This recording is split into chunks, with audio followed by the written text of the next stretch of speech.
अस्सलामु अलैकुम रहमतुल्लाहि व बरकातुहू। इन्नल हम्दुलिल्लाहि रब्बिल आलमीन நஹ்மதுஹு நுஸல்லி அலா ரசூலிஹில் கரீம் இலா யௌமிதீன் அம்மா பஅத். எல்லா புகழும் இறைவனுக்கே. அல்லாஹுடைய அன்பும் அருளும் என் பெருமானார் ரசூலை கரீம் ஸல்லல்லாஹு அலைஹி வஸல்லம் அவர்கள் மீதும் நம் அனைவரின் மீதும் என்றென்றும் நின்று நிலவட்டுமாக. ஆமீன்.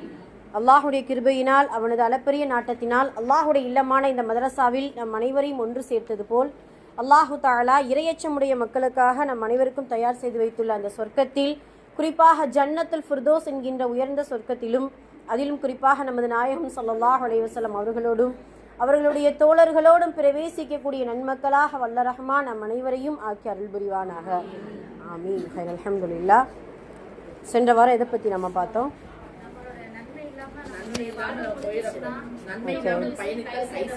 மாஷா அல்லாஹ். ஓகே, மாஷா அல்லாஹ். நன்மை இல்லாமல் பயணித்தால் நமக்கு 3 இடத்துல மனிதன் கை செய்தப்படக்கூடிய ஒரு 3 இடங்களை குறித்து நம்ம சென்ற வாரம் பார்த்தோம். அல்ஹம்துலில்லாஹ். அல்ஹம்துலில்லாஹ். இன்னைக்கு வாசிக்கப்பட்ட குர்ஆன் வசனம் நீங்கள் நல்ல முறையில் கேட்டிருப்பீங்க. ரொம்ப அழகான பிரபலமான ஒரு வசனமும் கூட. அழகாக வாசிச்சாங்க. மாஷா அல்லாஹ். அல்லாஹ் அவர்களுக்கு கல்வி ஞானத்தையும் உடல் ஆரோக்கியத்தையும் தரணும் இன்ஷா அல்லாஹ். அந்த துஹானுடைய கடைசி வசனங்கள் சொர்க்கத்தை குறித்தும், முதலில் நரகத்தை குறித்தும், அதற்கு பின்னால் சொர்க்கத்தை குறித்தும் அல்லாஹு தஆலா சொர்க்கத்துடைய இன்பத்தையும் நரகத்துடைய கோரமான நிலைகளையும் அல்லாஹ் அந்த வசனத்தில் நமக்கு சொல்லி காட்டுவான். குர்ஆன் முழுக்க 2 விஷயங்களாக நிறைய விஷயங்கள் உண்டு. நன்மையை சொன்னால் அதுக்கு அடுத்து தீமையை சொல்லி காட்டுவான்.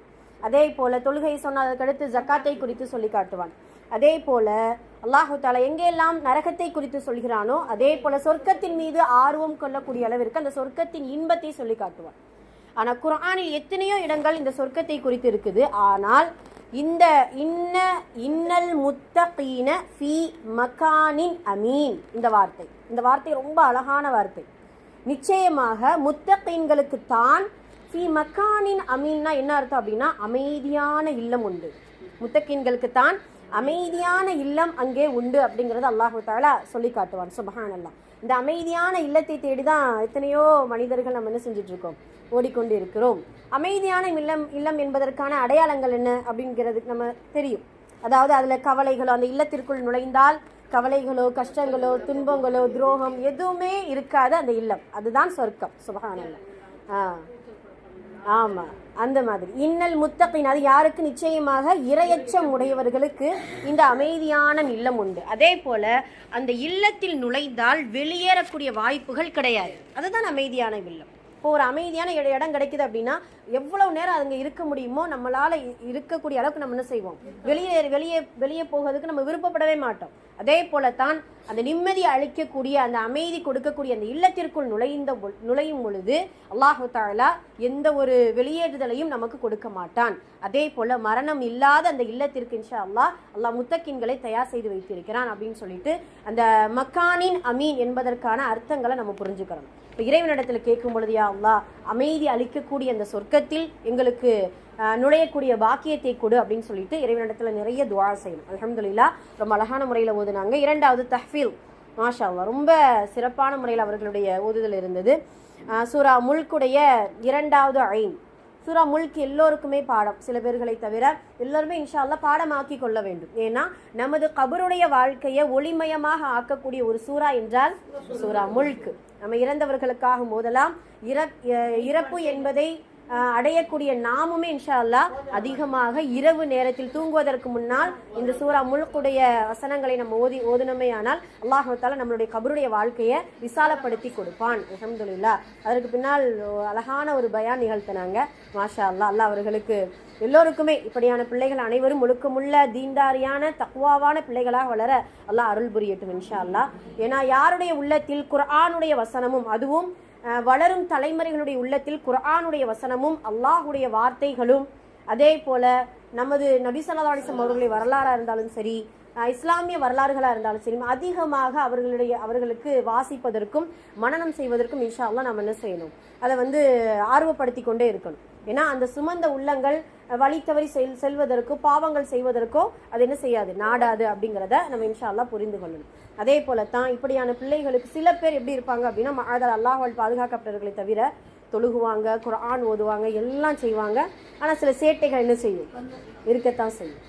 அதெல்லாம் அப்படி இருக்கக்கூடாது. ஏன்னா நம்ம ஒரு நல்வழியை நம்ம தேடி போகிறோம் அப்படின்னா அந்த நல்வழியில தான் ஆர்வம் இருக்கணுமே தவிர தீய வழியில் ஆர்வம் இருக்கக்கூடாது. ஒரு ஆசிரியர் இடத்துல ஒரு மாணவி வந்து கேட்காங்களாம், டீச்சர் நான் வந்து கெட்ட பிள்ளையா இருக்கிறதுக்கு நான் விருப்பப்பட்டுக்கிறேன். ஏம்மா, ஏன் இப்படி சொல்கிறீங்க? இல்லை, ஒரு பிள்ளை நம்ம ஸ்கூலில் ஒரு பிள்ளை இருக்குது, அது ரொம்ப கெட்ட பிள்ளை. ஆனால் அந்த பிள்ளை தான் நல்லா படிக்குது, நல்லா எல்லாரும் அவங்கள வந்து நல்லா பாராட்டுறாங்க. ஆனால் அந்த பிள்ளை என்ன செய்யுது, தேவையில்லாத வேலைகள் எல்லாம் செய்து கொண்டு இருக்குது. நான் நல்ல பிள்ளையா இருக்கிறேன், எனக்கு வந்து சரியான படிப்பு என்ன செய்யலை, வரலை. நான் வந்து அதில் வந்து ரொம்ப இதுவாக இருக்கிறேன். நான் கெட்ட பிள்ளையா இருந்தால் நான் நல்லா படிப்பேனோ, என்ன நல்லா பாராட்டுவாங்களோ அப்படின்னு சொல்லும் பொழுது அந்த ஆசிரியர் சொன்னாங்களாம், உனக்கும் அவர்களுக்குமான வித்தியாசம் என்ன அப்படின்னா, கெட்ட பிள்ளையா இருந்தாலும் கூட படிப்பில் என்ன செய்யுது, அந்த பிள்ளை கவனத்தோடு இருக்குது. தீமை ஒரு பக்கம் இருந்தாலும் படிப்பில் அது கவனத்தோடு இருக்கு. அந்த கவனத்தை நீ படிப்பில் வைக்க வேண்டாம், நீ நல்ல நடவடிக்கையாக இருக்கல அதில் மேலே வை, அது போதும். உனக்கு படிப்பை விட நல்ல ஒரு பழக்க வழக்கத்தோடு நல்ல ஒழுக்கமுள்ள பிள்ளைகளாக வளரணுங்கிற அந்த எண்ணம் இருக்குல்ல, அதில் மேல் அதிகமாக வை. இன்ஷா அல்லாஹ் உனக்கு எல்லா வெற்றிகளும் உனக்கு வந்து சேரும் அப்படிங்கிறத அந்த ஆசிரியர் வந்து ஒரு நசீஹத்தாக சொல்லுவாங்க. இப்போ நம்ம ஒரு கதை கூட நம்ம கேள்விப்பட்டிருக்கலாம். ஒரு அரசர் என்ன செய்யறாருன்னா, குதிரையில் வேகமாக போய்கிட்டு இருக்கும்போது ஒரு வழியில் வந்து ஒரு பிச்சைக்காரர் யாசகம் கேட்கக்கூடியவர் அதை பார்த்த உடனே அந்த குதிரையை நிப்பாட்டி, அந்த காலத்துலலாம் ஓட்ட நாணயம் இருக்கும் இல்லையா, அதை ஒன்று கொடுக்குறாரு. அதை இப்படி தூக்கி போடுறாரு. அந்த யாசகம் கேட்கக்கூடிய மனிதனுக்கு கையில் சேராமல் பக்கத்தில் இருக்கக்கூடிய கால்வாயில் விழுந்துருது. அப்போ என்ன செய்ய, இந்த டக்குன்னு அந்த அரசர் போட்டுட்டு அப்படி கிளம்பிடுறாரு. பார்த்தா அந்த கால்வாய்க்குள்ளே லைட்டாக திரும்பி பார்க்குறாரு. அந்த கால்வாய்க்குள்ளே அந்த யாசகம் என்ன செஞ்சுட்டு இருக்கான், தேடிக்கொண்டே இருக்கிறார். ஐயோ இப்படி ஆயிடுச்சு அப்படின்னு சொல்லிட்டு அந்த அரசர் திரும்பி வந்து வெள்ளி நாணயம் ஒன்று கொடுக்கிறார். வலது கையில் வாங்கி கொண்டு இடது கையில் அதை தேடிக்கொண்டு இருக்கானா, வலது கையில் வாங்கி கொண்டு இடது கையில் தேடிக்கொண்டிருக்கானா, என்ன இப்படி நீ செய்கிறாய் மனிதா அப்படின்னு சொல்லிட்டு தங்க நாணயம் கொடுக்கிறார். அப்போ தங்க நாணயத்தையும் வாங்கிட்டு என்ன செய்யறான், தேடிக்கிட்டே இருக்கிறான். என்ன நீ இப்படியான ஒரு நடவடிக்கையா, உன்னுடைய இருந்து நான் எதிர்பார்க்கவே இல்லையே அப்படின்னு சொல்லும் பொழுது, நீ இந்த வேலையை நீ விட்டுரு, நான் என்னுடைய அரச அதாவது ஆட்சியில பாதி உனக்கு கொடுக்குறேன் அப்படின்னு சொன்னா, அந்த யாசகம் கேட்கக்கூடியவன் சொல்வானா, அந்த பாதியில இந்த கால்வாய் இந்த பகுதி எனக்கு வருமா அப்படின்னு கேட்பான். என்னன்னா கடைசி வரைக்கும் அதை என்ன செய்யறது இல்லை, அப்படிங்கிறத விடுறது இல்லை. இப்போ என்னன்னா அல்லாஹ் எத்தனையோ வழிகள், நல்ல விஷயங்கள், வெள்ளியாக தங்க நாணயங்களாக ஏதோ எத்தனையோ விஷயங்கள் நமக்கு கொடுத்தாலும் சில கெட்ட செயல்கள் வந்து நமக்கு என்ன செய்யுது, தோணுது, அதன் மீது நாட்டம் கொள்ளுது, அது மீது வந்து நம்மளுடைய உள்ளம் நாடிக்கொண்டு இருக்குது. அதெல்லாம் அல்லாஹ் பாதுகாக்கணும். கெட்டது எவ்வளவுதான் இதுவா இருந்தாலும் அது கெட்டதாக இருக்கும். அல்லாஹு தஆலா குர்ஆனை நமக்கு கொடுத்திருக்கிறான், இஸ்லாமிய மார்க்கத்தை நமக்கு கொடுத்திருக்கிறான், நேர்வழி காட்டக்கூடிய வழிகளை நமக்கு கொடுத்திருக்கிறான். நல்ல விஷயங்களை உள்வாங்கி கெட்ட விஷயத்திலிருந்து நம்ம இன்ஷா அல்லாஹ் அதிலிருந்து தவிர்த்து கொள்ள வேண்டும் அப்படிங்கிறத நம்மளுடைய பிள்ளைகளுக்கும் எல்லோருக்குமே இன்ஷா அல்லாஹ் சொல்லிக்கொள்ள வேண்டும். அல்ஹம்துலில்லாஹ். இன்னைக்கு எதை பற்றி நம்ம பார்க்க போகிறோம் அப்படின்னு சொல்லும் பொழுது, அல்ஹம்துலில்லாஹ் நம்ம ஒவ்வொரு வாரமும் பயனுள்ள விஷயங்களை கேட்டுட்டு இருக்கிறோம்.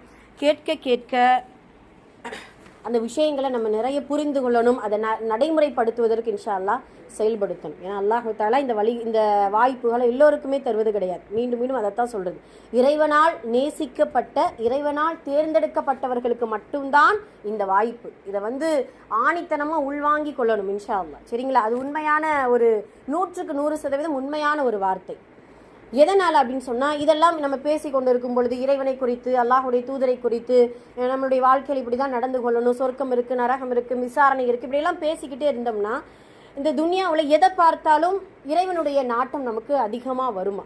சுபஹானல்லாஹ். நமக்கெல்லாம் தெரியும், அபூ ஹுரைரா ரலியல்லாஹு அவர்கள் என்ன செய்வாங்களாம், நோய்வாய்ப்பட்டால் அந்த நோய்வாய்ப்பட்டதுக்கு ஒரு காரணம் சொல்லுவாங்களா. காரணமே என்ன அர்த்தம், நம்ம என்ன செய்வோம், ஏதாவது உடம்பு சரியில்லைன்னா ரொம்ப சோர்வாயிருவோம், பலகீனமாயிருவோம், உள்ள பலகீனமாயிரும். என்னடா இப்படி ஆயிடுச்சு, இப்படி அல்லாஹ் நம்மளை சோதிச்சுட்டானே அப்படின்னு சொன்னால், அபூ ஹுரைரா ரலியல்லாஹு அவர்கள் சொல்லுவாங்க, அல்லாஹு தஆலா ஒவ்வொரு அமலுக்கும் நற்கூலியும் உண்டு, ஒவ்வொரு அமலுக்கும் நற்கூலி இருக்குது.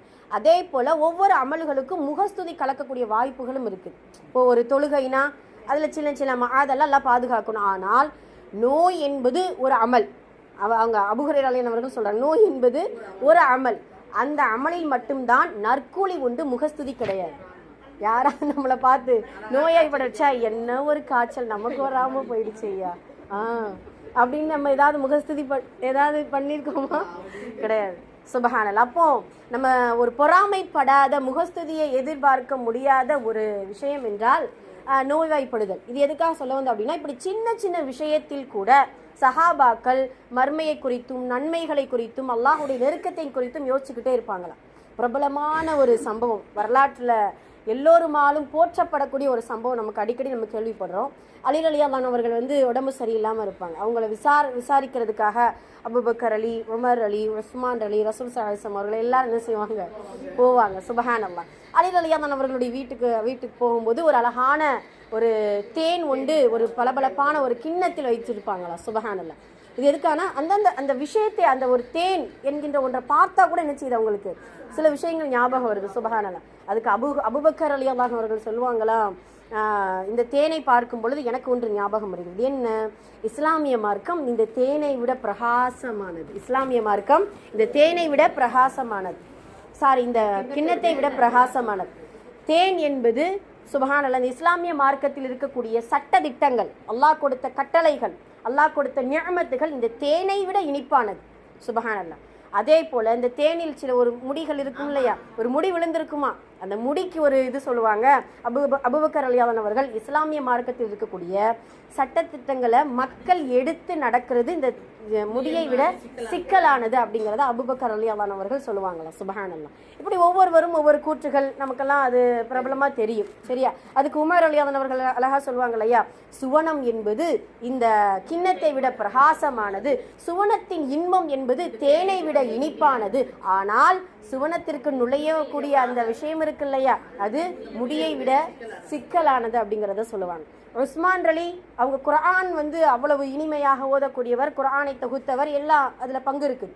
அப்போ உஸ்மான் அலி அவர்கள் சொல்லுவாங்களாம், குர்ஆன் என்பது இந்த கிண்ணத்தை விட பிரகாசமானது, குர்ஆனுடைய ஓதுதல், அந்த ருசி, அந்த டேஸ்ட் என்பது தேனை விட இனிப்பானது, ஆனால் குர்ஆனை போல நாம் அமல் செய்வது, நடைமுறைப்படுத்துவது இந்த முடியை விட சிக்கலானது என்று சொல்லி சுப்ஹானல்லாஹ். அலி ரலியல்லாஹு அன்ஹு அவங்க நோய்வாய்ப்பட்டாலும் கூட அவங்க சில கருத்துக்கள் வந்தவங்களை பற்றி சொல்கிறாங்க. வந்தவர்கள் எல்லாம் இந்த கிண்ணத்தை விட ரொம்ப பிரகாசமானவங்க, அதே போல் அந்த இவர்களுடைய வழிமுறை என்பது தேனை விட இனிப்பானது, ஆனால் யார் இந்த வழிமுறையை பின்பற்றவில்லையோ அவர்கள் சொர்க்கத்தில் நுழைவது முடியை விட சிக்கலானது என்று ஒவ்வொருவரும் ஒவ்வொரு கூற்றுகள் சொல்வாங்க. அப்புறம் ஜிப்ரீல் அலைஹிஸ்ஸலாம் அவங்க சொல்லுவாங்க, அல்லாஹ் என்ன செய்வாங்க, கடைசி சில கூற்றுகள் சொல்லி முடிப்பான். சுப்ஹானல்லாஹ். இது எதுக்காக சொல்ல வந்து அப்படின்னா, சின்ன விஷயம், ஒரு கிண்ணம், ஒரு தேன், ஒரு முடி, இதுல இத்தனை விஷயங்களா, சொர்க்கத்தை பத்தி ஒருத்தர் சொல்றாரு, குர்ஆனை பத்தி ஒருத்தர் சொல்றாரு, இஸ்லாமிய மார்க்கத்தை பத்தி ஒருத்தர் சொல்றாரு, ஈமானை பத்தி ரசூலுல்லாஹ் சொல்லுவாங்க. சுப்ஹானல்லாஹ். ஈமானை பத்தி ரசூல் ஸல்லல்லாஹு அலைஹி வஸல்லம் அவர்கள் சொல்லுவாங்க, அல்லாஹ்வுடைய முஹப்பத்தை பத்தி ஜிப்ரீல் சொல்லுவார். சுப்ஹானல்லாஹ். இப்படி ஒவ்வொருவரும் ஒவ்வொரு விஷயத்தை குறித்து சிந்தனை செய்து கொண்டே இருக்கிறாங்க. இப்போ நாமளுமே இன்ஷா அல்லாஹ் ஏதாவது ஒரு மஜ்லிஸில் கலந்து கொண்டு இருக்கும் பொழுது, இல்லை உறவுகளுடைய வீட்டுக்கு செல்கிறோம், இல்லை ஏதாவது ஒரு திருமண பந்தத்துக்குள்ளே நம்ம இருக்கிறோம் அப்படின்னு சொல்லும் பொழுது, சின்ன சின்ன விஷயங்கள் அல்லாஹுடைய வார்த்தைகளை கொண்டு ஆரம்பிக்கப்படணும், இல்லை அல்லாஹுடைய வார்த்தையை கொண்டு முடிவு பெறணும். இன்ஷா அல்லாஹ் அல்லாஹை குறித்து ஏதாவது ஒன்று அவர்களுடைய சிந்தனை, அல்லாஹுடைய நினைவை குறித்து இன்ஷா அல்லாஹ் நம்ம பேசக்கூடியவர்களாக இருக்க வேண்டும். அந்த சபையில் தான் நாம் இப்பொழுது அமர்ந்து கொண்டிருக்கிறோம். அல்ஹம்துலில்லாஹ். இன்னைக்கு நாம் எதை பற்றி நம்ம பார்க்க போகிறோம் அப்படின்னு சொல்லும் பொழுது, ரொம்ப முக்கியமானது என்ன தலைப்பு அப்படின்னா, அழகானது அஹ்லாக் என்கின்ற நற்குணங்கள். அழகானது அஹ்லாக் என்கின்ற நற்குணங்கள். சுப்ஹானல்லாஹ். இந்த இஸ்லாமிய மார்க்கம் இபாதத்தை மட்டும் வலியுறுத்தி சொல்லலை. நம்மெல்லாம் படிச்சிருக்கோம் இல்லையா, முஅல்லமா கிளாஸில் அல்ஹம்துலில்லாஹ் நிறைய பேர் நம்ம சேர்ந்து நல்ல முறையில் படித்து கொண்டு இருக்கிறோம். அல்லாஹ் தஆலா இந்த கல்வியை திறம்பட கற்கக்கூடிய பாக்கியத்தையும், கடைசி வரைக்கும் இதில் நிலைத்திருக்கக்கூடிய பாக்கியத்தையும், கற்ற கல்வியின் மூலம் அமல் செய்யக்கூடிய பாக்கியத்தையும் வல்ல ரஹ்மான் நம் அனைவருக்கும் தந்தருள் புரிய வேண்டும் இன்ஷா அல்லாஹ். அதில் இது மனிதனுக்கு தேவையான ஒரு 5 விஷயங்களை குறித்து நம்ம பார்த்தோம். எல்லாருக்குமே தெரியும். சுப்ஹானல்லாஹ்.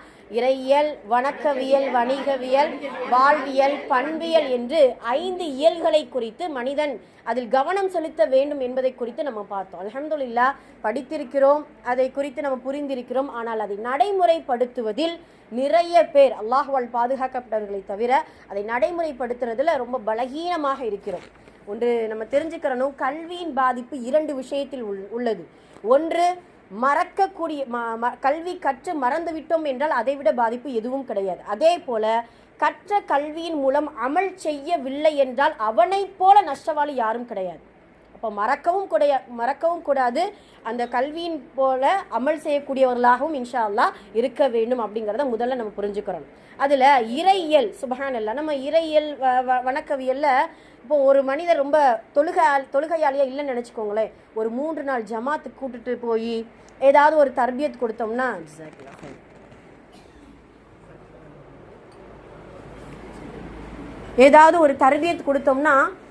ஒரு தொழுகையாளி என்ன செஞ்சிடலாம், முடிஞ்ச அளவு நம்ம மாற்றி கொண்டு வரலாம்.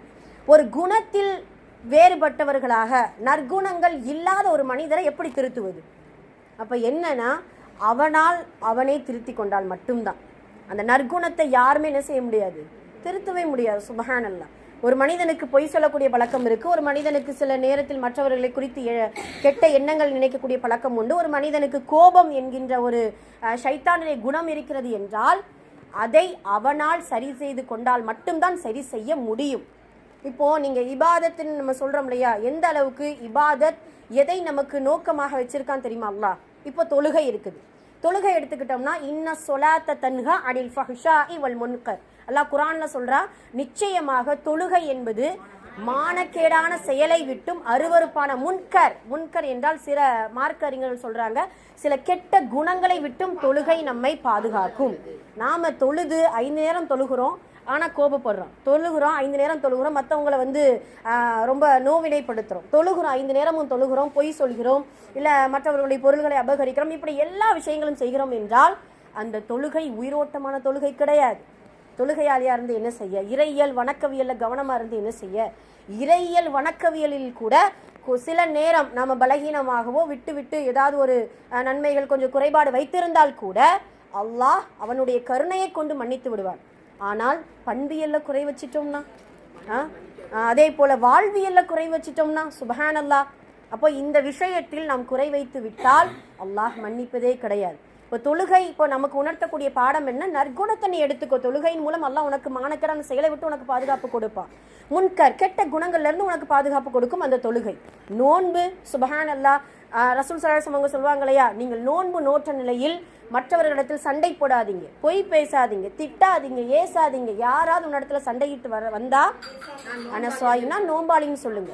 இப்போ சுபஹானல்லாஹ், நோன்பு வச்சதுனால நீங்க நன்மை நமக்கு அல்ஹம்துலில்லாஹ் கிடைக்கும் தான். வேற ஏதாவது அல்லாஹ்வுடைய தூதர் நமக்கு சொல்றாங்களா? குணத்தை குறித்து தான் நீங்க இந்த இடத்துல நமக்கு வலியுறுத்தப்படுது. சுபஹானல்லாஹ். அப்போ ஒவ்வொரு இபாதத்தும் நமக்கு கொடுக்கக்கூடிய ஃபாயிதா பலன்கள் என்ன என்றால் நற்குணங்கள் மட்டும்தான். ஹஜ்ஜுக்கு போறோம், இஹ்ராம் அணிந்தவுடன் அல்லாஹு தஆலா என்ன சொல்லியிருக்கணும்? நீங்க நல்ல முறையில் தவாஃப் செய்யுங்க, சஇ செய்யுங்க, இறை எச்சத்தோடு இருங்க, இப்படி நிறைய சொல்லியிருக்கோம் இல்லையா? அல்லாஹ் சொல்லக்கூடிய வார்த்தை என்ன தெரியுமா? வலா ரஃபஸ வலா ஃபுசூக வல் ஜிதால்.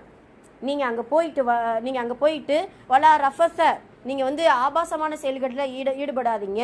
வலா ஃபுசூக, பாவம் செய்யாதீங்க, யாரை நோவினைப்படுத்தாதீங்க. அதே போல் இடையூறு இருக்கக்கூடிய எந்த ஒரு செயலையும் நீங்கள் செஞ்சிடாதீங்க. நல்ல முறையில் போய் யாருக்கும் இடையூறும் இல்லாமல் நீங்கள் ஹஜ் செய்துட்டு வாங்க அப்படிங்கிறத அல்லாஹ் தஆலா நமக்கு சொல்லிக் கொடுக்குறான். சுபஹானல்லாஹ். ஜக்காத்து கூட நற்குணத்தை கொண்டு தான் இருக்குதான். அல்லாஹ் குர்ஆன்ல ஒரு வசனம் சொல்வார், நபி ஸல்லல்லாஹு அலைஹி வஸல்லம் அவர்களுக்கு அல்லாஹ் தஆலா சொல்லிக் கொடுக்கக்கூடியது, அவர்களிடத்தில் ஜக்காத் பொருளை கேளும், நீங்கள் நபியே நீங்கள் அவர்களிடத்தில் ஜக்காத் பொருளை கேளும், அதன் மூலம் அவர்கள் நற்குணத்தை அடையக்கூடும். ஏன்னா கொடுப்பதற்கு கூட ஒரு நற்குணம் நமக்கு வேணும். என்ன குணம் வேணும்? கொடுக்கும் ஒரு தன்மை நமக்கு வேணும் அப்படிங்கிற. ஆக இபாதத் எல்லாம் எதை சார்ந்து இருக்கிறது என்றால் நற்குணத்தை சார்ந்துதான் இருக்கிறது. நம்ம பிரபலமான ஒரு பெண்ணுடைய வரலாறு நம்ம கேள்விப்பட்டிருப்போம். அல்லாஹ்வுடைய தூதர் இடத்துல இருந்து ஒரு சஹாபி கேட்பாங்க, அல்லாஹ்வுடைய தூதரை, என்னுடைய அருகில் ஒரு அண்டை வீட்டுக்கார ஒரு பெண் இருக்கிறாள், இபாதத்து இரவு முழுவதும் தொழுகை, ஃபர்லான வக்து, அதிலே நல்ல ஒரு கவனம் செலுத்துதல், நோன்பு எல்லாம் செய்கிறா, ஆனால் எனக்கு ரொம்ப தொந்தரவு கொடுக்குறா, எனக்கு நோவினை செய்கிறாள் அப்படின்னு சொன்னா அல்லாஹ்வுடைய தூதர் சொல்லக்கூடிய வார்த்தை என்ன தெரியுமா? கைரஹா, அவரிடத்தில் கைரஹா, லா கைரஹா, அவரிடத்தில் எந்த நன்மையும் இல்லை. ஃபஹிய மினல் அகலின் நார். என்ன அர்த்தம்? அவள் நரகத்திற்கு உரியவள் அப்படிங்கறத அல்லாஹ்வுடைய தூதர் எச்சரிக்கையா சொல்லுவாங்க. சுபஹானல்லாஹ். அப்போ இபாதத் எவ்வளவுதான் இருந்தாலும் அண்டை வீட்டுக்காரருக்கு நோவினை கொடுக்கிறாயா? நீ வந்து நரகவாசிதான் அப்படிங்கிறத அல்லாஹ்வுடைய தூதர் எச்சரிக்கையாக சொல்கிறாங்க. அதே ஒரு சில பெண்ணை குறித்து சில பேர் சொல்கிறாங்க, அந்த பெண் இபாதத் கம்மியாக தான் இருப்பாங்க, ஆனால் அண்டை வீட்டுக்காரர்களிடத்தில் நல்ல முறையில் நடந்து கொள்கிறார்கள் என்றால் அஹ்லுல் ஜன்னா ஃபஹிய மினல் அஹ்லுல் ஜன்னா, அவள் சொர்க்கவாசி அப்படிங்கிறத அல்லாஹ்வுடைய தூதர் நமக்கு சொல்லிக் கொடுப்பாங்க.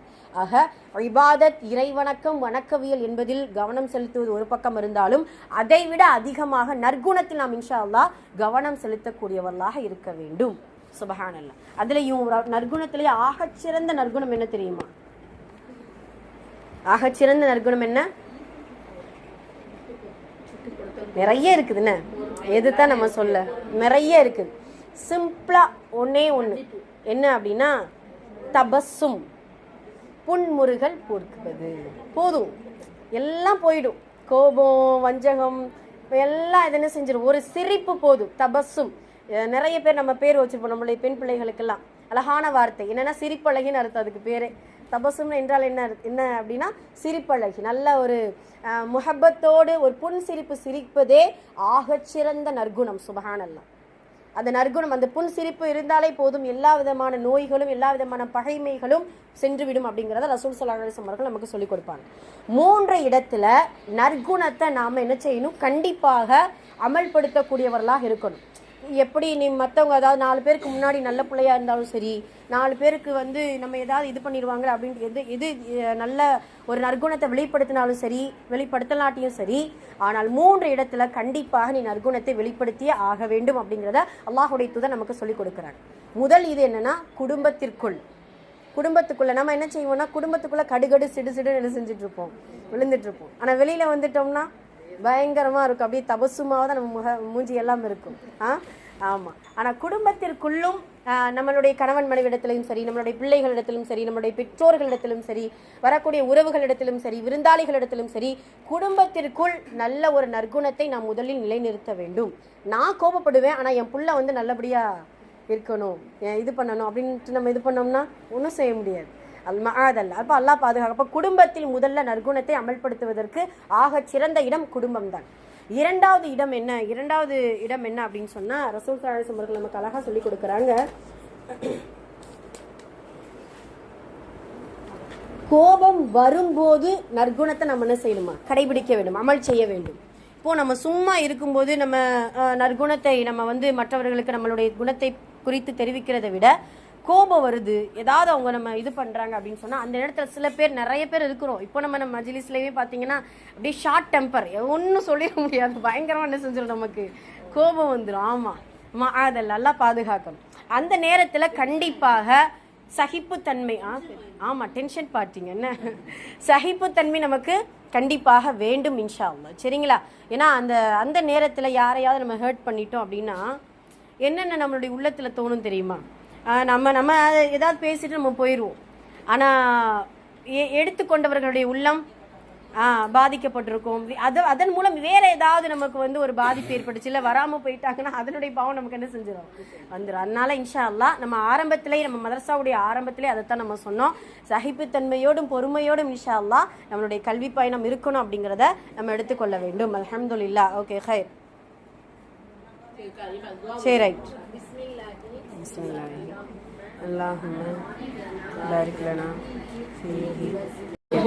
கோபம் வரும்போது நம்ம என்ன செய்யணும், இன்ஷா அல்லாஹ் நற்குணத்தை அந்த நேரத்தில் நம்ம வந்து அமல் செய்யக்கூடியவர்களாக, வெளிப்படுத்தக்கூடியவர்களாக இருக்க வேண்டும்.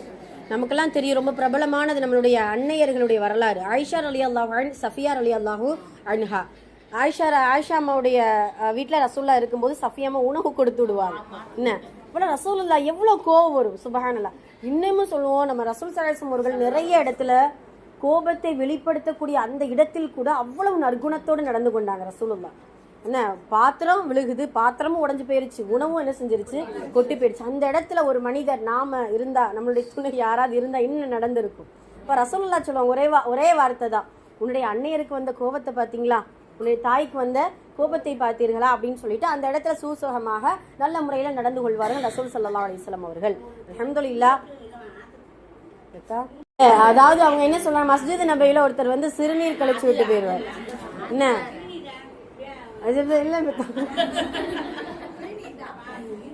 ஆமா, சரி, அதே போல இன்ஷா அல்லாஹ் நம்ம இந்த இடத்துல நமக்கு கோபம் வரக்கூடிய சில விஷயங்கள் நடக்குதோ, ஏன்னா கோபம் என்பது ஷைத்தானுடைய குணம். அந்த ஷைத்தானுடைய குணத்திலே ரொம்ப மோசமான குணம் அந்த கோபம் தான். ஏன்னா கோபம் வரும் பொழுது ஒவ்வொரு உறுப்புகளும் பாவம் செய்ய ஆரம்பிக்கும். கண் அவர்களை ரொம்ப கெட்ட எண்ணத்தோடு பார்க்க ஆரம்பிக்கும். அதாவது இப்படி எதிரிகளை போல பார்க்க ஆரம்பிக்கும். அதே போல வாய் சொற்கள், சுடு சொற்கள் ஏதாவது சொல்வதற்கான ஒரு சூழ்நிலைகள் ஏற்படும். கைகள், நம்மளுடைய கால்கள், ஏதாவது ஒன்று நடப்பதற்கு அந்த கோபம் நம்மை வழிவகுக்கும். அதனால இன்ஷா அல்லாஹ் அந்த கோபம் வரக்கூடிய அந்த சூழ்நிலையில் நற்குணத்தை அமல் செய்ய வேண்டும் அப்படிங்கிறத ரசூலுல்லாஹ் 2வது இடத்துல சொல்றாங்க. 3வது இடத்தில் பயணத்தில் நாம நற்குணத்தை அதிகமாக வெளிப்படுத்தணுமா? ஏன்னா பயணம் ரசூலுல்லாஹ் இடத்துல, அதாவது உமர் ரலியல்லாஹு அவர்களுடைய காலத்துல ஒரு மனிதரை குறித்து இன்னொரு மனிதர்கிட்ட கேட்பாங்க, உமர் ரலியல்லாஹு எப்படிப்பட்டவர், நல்ல ஒரு மனிதரா அப்படின்னு சொல்லும் பொழுது நல்ல ஒரு மனிதர் தான் அப்படின்னு சொல்லி வந்த மனிதர் சாட்சி சொல்வாரா இன்னொரு மனிதருக்கு.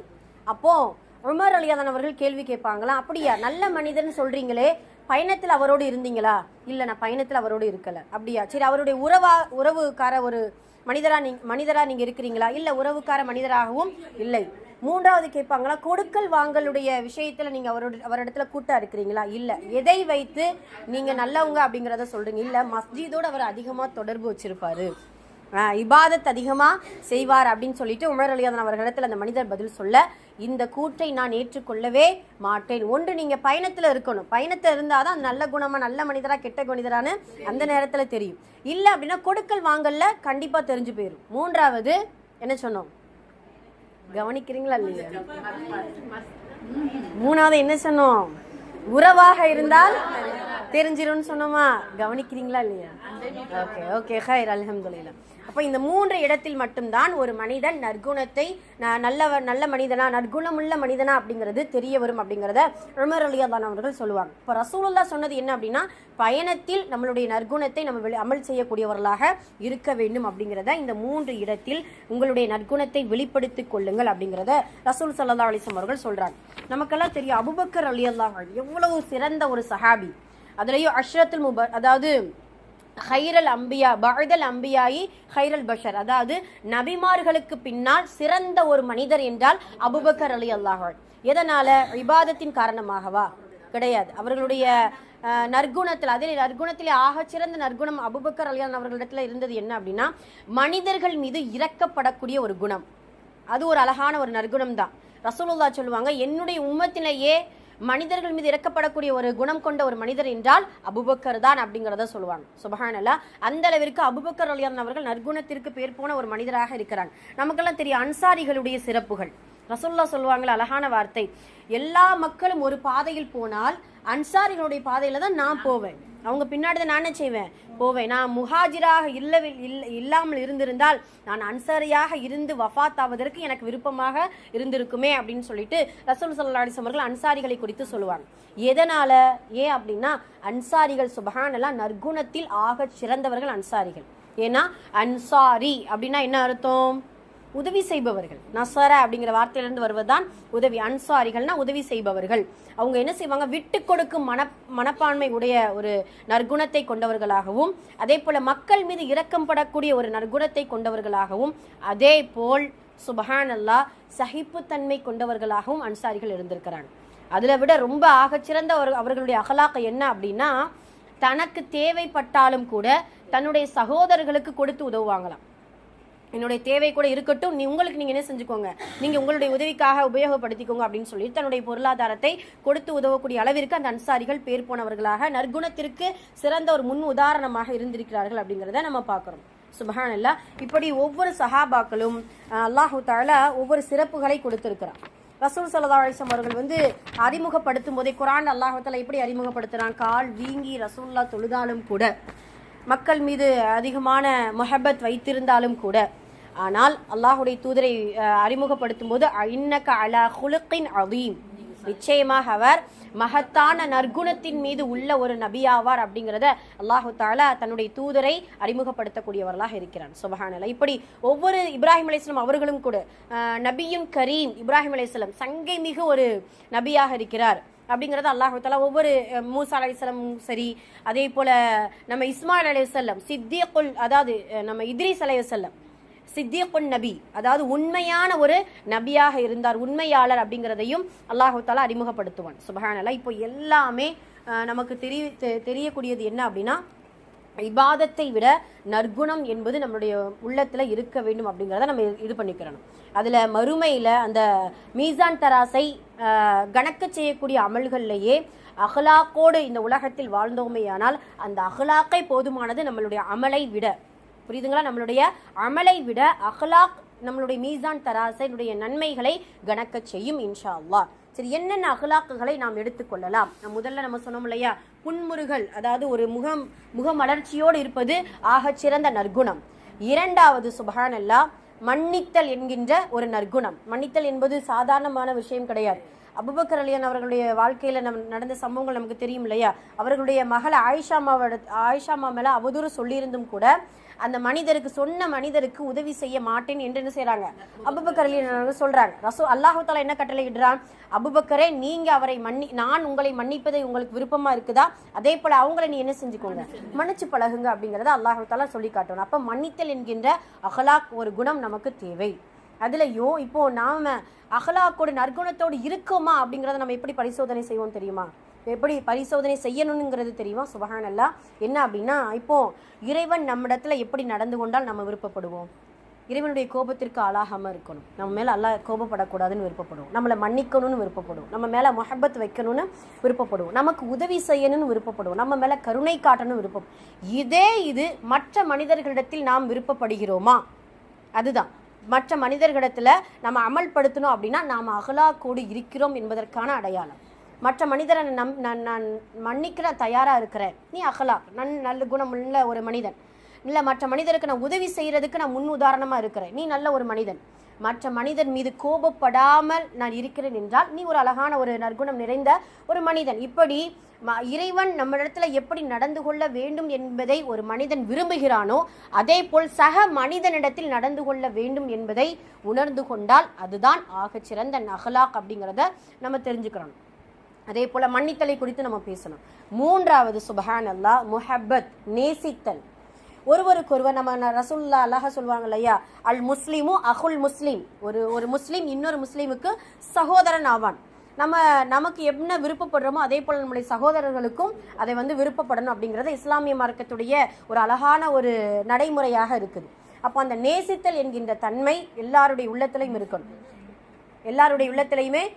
ஏன்னா சகோதர சகோதரிகளாக இந்த உலகத்தில் வாழும் பொழுது நாம் என்ன விருப்பப்படுறோமோ அதை மற்றவர்களுக்கும் அதை கொடுப்பதற்கு நம்ம இன்ஷா அல்லாஹ் மனம் வர வேண்டும் அப்படிங்கிறத நம்ம மூன்றாவது நேசித்தல் என்பது அஹ்லாக் என்கிறதுல சிறந்த குணமாக இருக்கிறது.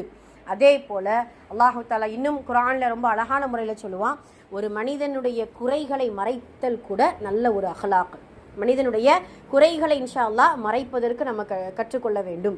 எத்தனையோ விஷயங்களை நம்மளுடைய குறைகள், நமக்கு நிறைய குறைகள் இருக்கும். அல்லாஹ் தஆலா நம்மளுடைய குறைகளை துருவி ஆராய்ந்துட்டா அப்படின்னா அதெல்லாம் அதை நம்ம இது பண்ணுறது ரொம்ப கஷ்டம். அதனால் மற்றவர்களுடைய குறைகளை மறைப்பதற்கும் மன்னிப்பதற்கும் இன்ஷா அல்லாஹ் பழகி கொள்ள வேண்டும். அப்போ குறைகளை மறைத்தல் நல்ல ஒரு அஹ்லாக் அப்படிங்கிறத நம்ம சிந்தனை செய்ய வேண்டும். அதே போல் இவை எல்லாத்தையும் விட ஆகச்சிறந்த அஹ்லாக் என்றால், ஒரு சஹாபி மஸ்ஜித் நபவிக்குள்ளே வருவாங்க.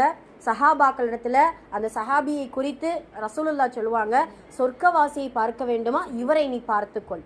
ஒரு நாள் அல்ல, 2 நாள் அல்ல, 3 நாட்கள் தொடர்ந்து வரக்கூடிய அந்த சஹாபியை ரசூலுல்லாஹ் இவர்தான் சொர்க்கவாசி என்று சொல்ல, அந்த சஹாபியை குறித்து இன்னொரு சஹாபி என்ன செய்வாங்க, தெரிந்து கொள்வதற்காக போவாங்க.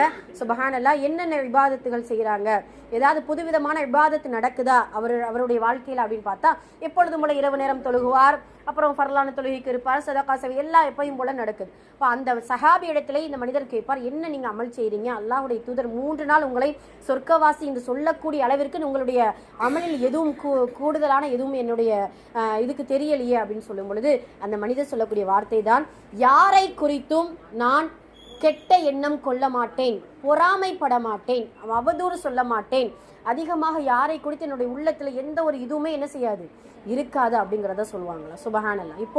இப்படி நாம உள்ளத்துல இன்னைக்கு ஒரு நாள் எடுத்து வச்சுக்கிறோமே, காலையிலிருந்து இப்போ வரைக்கும் யாரையாவது நம்மளுடைய பிள்ளைகளையும் சரி, நம்மளுடைய கணவர்மார்கள், நம்மளுடைய உறவுகள், நம்மளுடைய அண்டை வீட்டுகள் யாரையாவது பார்த்து ஏதாவது ஒரு விஷயம் நான் நினைக்கல அப்படின்ட்டு நம்மளால சொல்ல முடியுமா?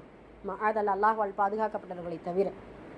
ஒவ்வொரு நாளும் ஏதோ ஒரு மனிதரை குறித்து, ஏதோ ஒரு உறவை குறித்து நம்மளுடைய உள்ளத்துல கெட்ட எண்ணத்தோடு, இப்படி செஞ்சுட்டாங்களே, ஒரு எதிரியாக, இப்படி ஒரு காழ்ப்புணர்ச்சியோடு நம்ம என்ன செஞ்சு கொண்டிருக்கிறோம், பார்த்து கொண்டிருக்கிறோமா, அதில் அல்லாஹ் பாதுகாக்கணும். அதனால இன்ஷா அல்லாஹ் கெட்ட எண்ணங்களோடு மற்ற மனிதர்களை குறித்த எந்த ஒரு தவறான எண்ணமும் நம்முடைய உள்ளத்தில் இல்லை என்றால் அதுதான் ஆகச் சிறந்த நற்குணம். இன்ஷா அல்லாஹ் வல்ல ரஹ்மான் இறையியலும் வணக்கவியலும் எப்படி நமக்கு வரக்கத்தான அமல் செய்யக்கூடிய பாக்கியத்தை கொடுத்தானோ அதே போல வாழ்வியலும் பண்பியலிலும் வணிகவியலிலும் அல்லாஹு தஆலா அஹ்லாக் என்கின்ற நற்குணத்தோடு மற்ற மனிதர்களிடத்திலும் சகோதரிகளிடத்திலும் உறவுகளிடத்திலும் அண்டை வீட்டுக்காரர்களிடத்திலும் பெற்ற பிள்ளைகளிடத்திலும் பெற்றெடுத்த பெற்றோர்களிடத்திலும் இன்ஷா அல்லாஹ் நடந்து கொள்ளக்கூடிய பாக்கியத்தை வல்ல ரஹ்மான் தந்து அஹ்லாக் என்கின்ற நற்குணத்தோடு இறைவனை சந்திக்கக்கூடிய பாக்கியத்தையும் வல்ல ரஹ்மான் நம் அனைவருக்கும் தந்தருள் புரிவானாக. ஆமீன். அக்குலு கௌலி ஹாதா அஸ்தக்ஃபிருல்லாஹ் லனா வலக்கும் வ ஆகிரு தஅவானா அல்ஹம்துலில்லாஹி ரப்பில் ஆலமீன். அஸ்ஸலாமு அலைக்கும் வரஹ்மத்துல்லாஹி